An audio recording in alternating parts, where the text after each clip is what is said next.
ahora estábamos hablando del CIS. Pues no todo es intención de voto, ¿eh? Nos hemos puesto a mirar y salen a relucir también los impuestos. Una posible subida se coloca como la séptima principal preocupación, María, de los españoles. Bueno, pues vamos a hablar de esto, de los impuestos, lo que pagamos y de esa preocupación que tenemos todos por una posible subida con Juan Ramón Raya, que es economista. Muy buenos días. ¿Qué tal? Muy buenos días. A mí me gustaría realmente saber cuál es, cuando nos comparamos con los demás, en qué tenemos que fijarnos.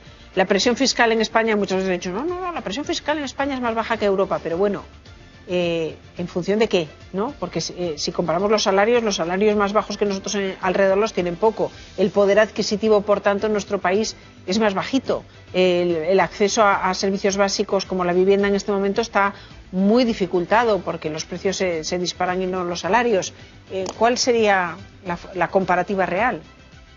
Claro, es que yo creo que esa es una de las claves, ¿no? Cuando se menciona que la presión fiscal en Europa es más alta que en España, nos olvidamos que uno de los impuestos fundamentales en España y en Europa es el IRPF.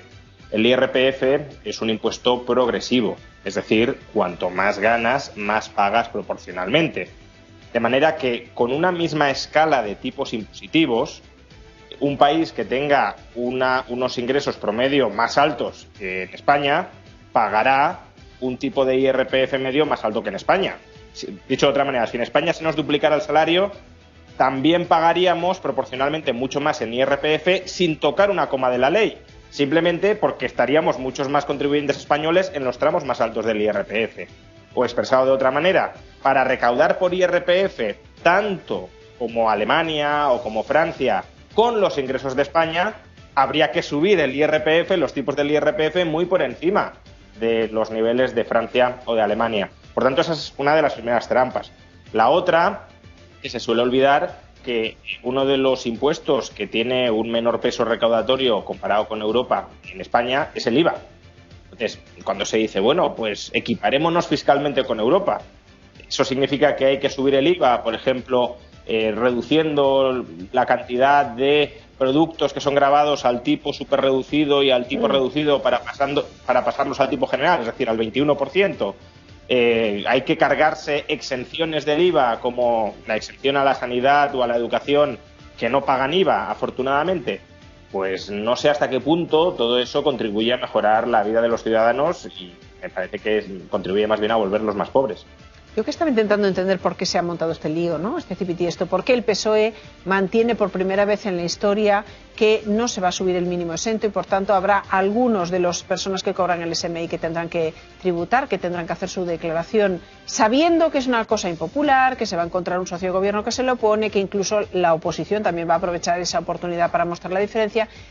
Y por un lado es una cuestión de convicción, de pensar, oye, que no, que aunque sea con poquito tienen que tributar todos, incluso los que cobren más abajo, o porque es una herramienta que me permite también saber cuál es la situación real de los que menos cobran, que eso no deja de ser una ventaja, ¿no?, para darles ayudas, por ejemplo.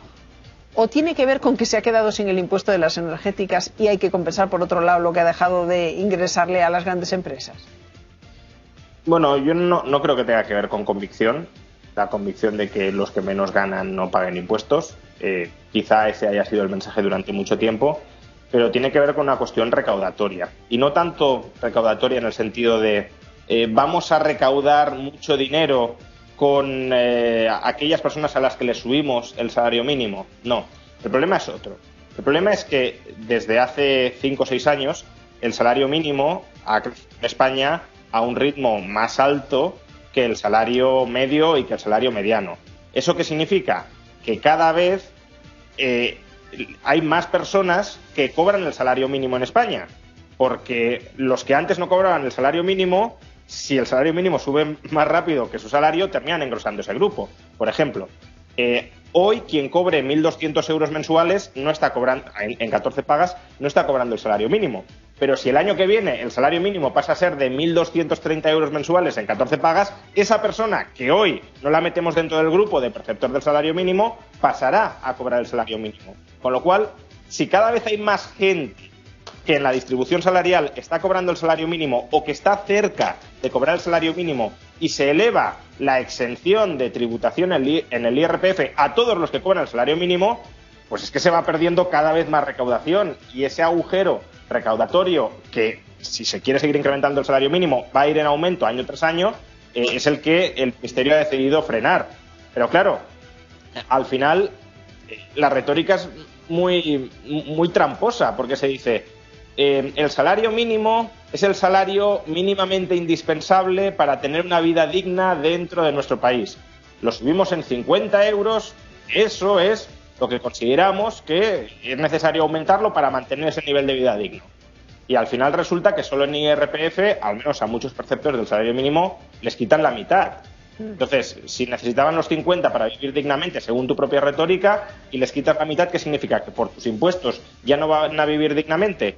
¿O es que no, los 50 euros no eran el mínimo indispensable para vivir dignamente? Ya. Es decir, es una trampa que ellos mismos se construyen con su propaganda, por un lado laboral y por otro lado fiscal.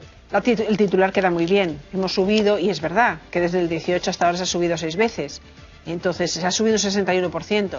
El titular queda muy bien y seguirá habiendo subidas. Lo que pasa es que está bien luego irle, pasándole un poquito el pulidor, ¿no? Para ir viendo lo que hay detrás.